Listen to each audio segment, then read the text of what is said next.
UPSC परीक्षा को लेकर विवाद बढ़ता जा रहा। संसद में भी ये मुद्दा उठाया गया। समाजवादी पार्टी के नेता रामगोपाल यादव ने परीक्षा का पैटर्न बदलने की मांग की। यूपीएससी परीक्षा को लेकर हिंदी माध्यम के छात्रों को एतराज के बाद सरकार ने यूपीए सरकार के जमाने में बनाई गई समिति से जल्द रिपोर्ट देने को कहा है। समिति की रिपोर्ट आने तक सरकार ने यूपीएससी की परीक्षा टालने को कहा है।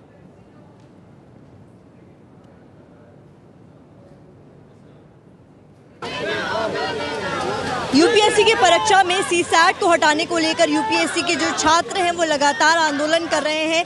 दिल्ली के मुखर्जी नगर में इस वक्त हम मौजूद हैं। मेरे पीछे आप देखेंगे, मेरे कैमरा पर्सन आपको दिखाएंगे किस तरीके से यूपीएससी के छात्र जितने हैं वो सब यहाँ पर आंदोलन में शामिल होने पहुंचे हैं। सभी की मांग है कि यूपीएससी की परीक्षा में से सीसैट को हटाया जाए, क्योंकि इसके चलते जो ग्रामीण क्षेत्रों से आने वाले या जो हिंदी भाषा के जितने छात्र हैं उनको काफ़ी ज़्यादा परेशानियों का सामना करना पड़ रहा है। इसको लेकर आमरण अनशन भी कर रहे हैं लोग। 6 जुलाई से लगातार ये स्टूडेंट्स यहाँ पर बैठे हुए हैं। इनसे बात करके जानते हैं, आप लोग यहाँ पर 6 जुलाई से बैठे हुए हैं, क्या आप लोग हटने वाले नहीं हैं? नहीं मैडम, हम लोग हटेंगे नहीं जब तक हमारी मांगों को पूरा नहीं किया जाता।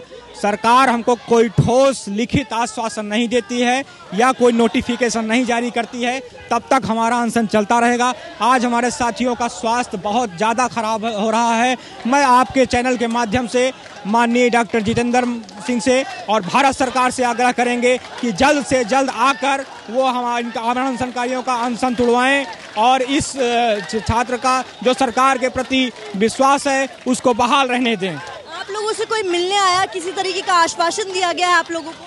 जी हाँ, कल बहुत सारे सांसद लगातार हमसे मिलने आते रहे और उनका आश्वासन हमारे साथ है, लेकिन हमारी हाथ जोड़ के विनती है, हमारा सब कुछ दांव पे लगा हुआ है। हमारे 2 भाई आप जैसे देख रहे हैं वो लगातार गिरता हुआ नज़र आ रहा है। हमारे सबकी आंखों में आंसू हैं आज, क्योंकि इनके किडनी से ऐसे संकेत मिल रहे हैं कि वो धीरे धीरे कम काम कर रहा है। और लोकतंत्र में जिसमें सबसे ज़्यादा विश्वास होता है लोगों का कि सरकार हमारी मांगों को जल्दी सुनती है, तो लोकतंत्र में होने के नाते हम सरकार से ऐसा निवेदन करते हैं कि 10 दिन तक लगातार इस अनशन को जारी रखने के बाद अब सरकार को तुरंत एक्शन लेना होगा, क्योंकि अब समय नहीं है हमारे पास कि हम आए और आश्वासन लेके हम बैठ जाएं। अब जो करना है आज करना है, क्योंकि यहाँ सब कुछ दांव पे लगा हुआ है। सरकार ने कल यूपीएससी से अनुरोध किया है कि अभी तक जो प्री एग्जाम है उसको कुछ समय के लिए पोस्टपोन कर दिया जाए। आप लोगों को नहीं लग रहा है कि वो आप लोगों के लिए एक पॉजिटिव संदेश है और आप लोगों को अभी के लिए फिलहाल ये आमरण अनशन तोड़ना चाहिए? तो हमें वो लिख करके क्यों नहीं मिला अब तक? एक बात। दूसरी बात ये कि यूपीएससी ने उसे टालने से मना कर दिया है,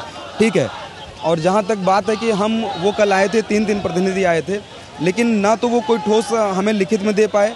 और ये है कि हम 27 जून से हम इस आंदोलन को कर रहे हैं। 27 जून को हम 7 RCR गए थे, जहाँ पर करीब 15,000 लड़का धूप में RCR पहुँचा था। सारी रात प्रधानमंत्री के आवास पर बैठा था, हमसे कोई मिलने नहीं आया। रात भर सरकार का कोई प्रतिनिधि नहीं मिलने आया।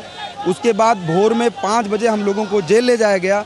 फिर हम लोगों ने अगली रणनीति के तौर पर 6 जुलाई से यहाँ पर अनशन शुरू किया और आज अनशन का 7वां दिन है और केवल हमको आश्वासन पे आश्वासन मिल रहे हैं। मैं ये कहना चाहता हूँ कि यदि मोदी जी ये कहते हैं कि 18 से 28 साल के देश के युवा का एक भी दिन अगर खराब हो जाए तो उसके पूरे कैरियर पर आंच आ जाती है, तो हम 17-18 दिन से सड़कों पर संघर्ष कर रहे हैं। हमारी बात को सुनने वाला कोई नहीं है। मैं ये भी जानना चाहूँगी, इन दोनों की हालत बहुत ही ज़्यादा खराब बता रहे हैं आप लोग, तो इन लोगों का अनशन तोड़वाने की कोशिश नहीं की जा रही?